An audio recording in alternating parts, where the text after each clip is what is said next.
Hello readers, my name is Elle and today I will be doing a book review for the book that I have read recently this year called Dreamweaver by M.L. White.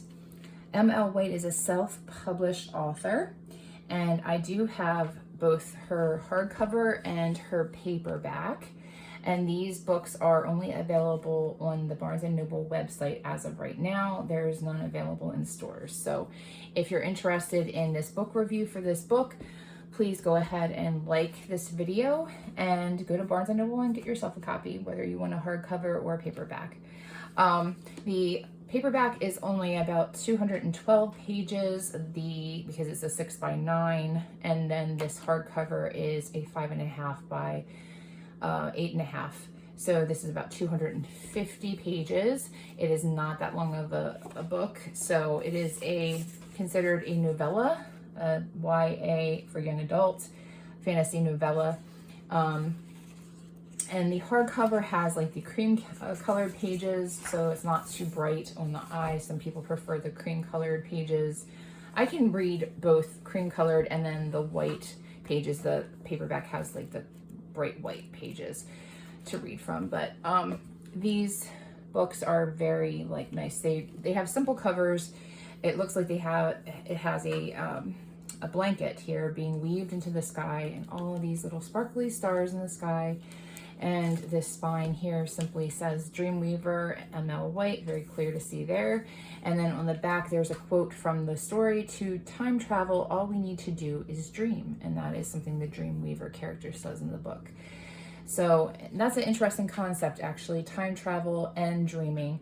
It almost seems like we do that when we're dreaming. We're thinking about our memories and we're going back in time when we were younger, when our loved ones are younger, or we're going forward and thinking about things that haven't even happened yet. So the whole concept of time travel and the dream world is a very interesting one, I thought anyway. So for the past year, I got a notebook here for a reason, because for the past year I've been doing this reading project for myself. So I'm reading 4 books a month, at least 4. There's a couple of months where I've read 5 or 6, depending on how long the books are. I started back in April of 2025, and I listed all the titles and authors of the books that I read all the way up until last month, April 2026, and I'm continuing on into this month of May. So yeah, out of all these books, this is one of my favorites because it is just packed full of adventures and all these characters. This page right here lists most of the characters in the book. There's some that aren't written down. I know there's a Sun King and a Moon Queen mentioned, and their kids, the princess and the prince that are in the book briefly. There's also some mermaids and a phoenix, a giant. So there's, different fantastical characters in this book.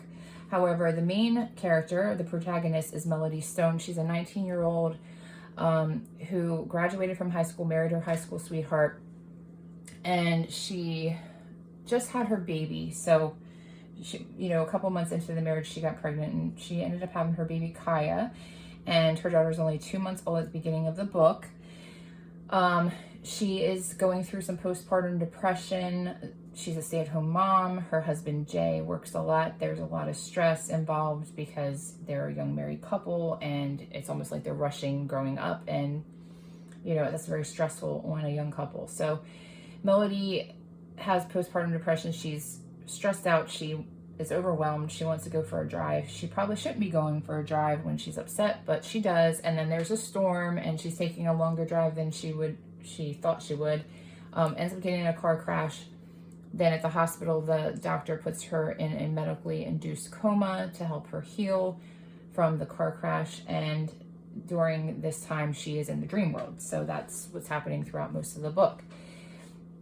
The antagonist is the darkness. The darkness wants to keep Melody in the dream world. She does not want Melody to go back to real life, so the waking world. So that is the conflict we're having throughout the book. The Dreamweaver is the first character she meets in the dream world. He presents himself as a doctor, but she calls him the Dreamweaver. He explains that in order for Melody to go back home to her family, she has to go through 4 trials, and she will meet 4 enchantresses. So the enchantresses are Lady Willow, Lady Celeste, Lady Scarlet, and Lady Sapphire. She also meets 3 sister witches, Cecilia, Cassandra, and Agatha. Now, we find out who all the 4 enchantresses are, and the witches, and the Dreamweaver, and the darkness by the end of the book. I'm not going to explain to you what happens by the end of the book. You have to read it to find out. I'm sorry, I don't want to spoil it, but it is definitely worth the read. Other characters, Jay was already mentioned as Melody's husband, Kaya as her daughter, and then Mora is Melody's mother, Jim is Melody's father, Macy and Misty are Melody's 2 younger sisters. We have Rose and Deidre, they're witches that are more to the middle of the book, to the end of the book. They're from the past. The 3 sister witches are more at the beginning of the book, helping Melody out. So yeah, it is a very interesting story. If you're interested in this book, go ahead and go to barnesandnoble.com and go ahead and purchase one. And if you like this video, please subscribe to my channel and like the video, and let me know if you want me to do some more book reviews in the future of some of the other books that I have read. I know that the majority of the books I've read were 2 series. There was the Disney Twisted Tales by various authors, and then there was also the Villain series by Serena Valentino, and those books were just amazing. So I look forward to doing some more book reviews in the future of those books. All right, so everybody have a great day and hope to see you soon. Bye-bye.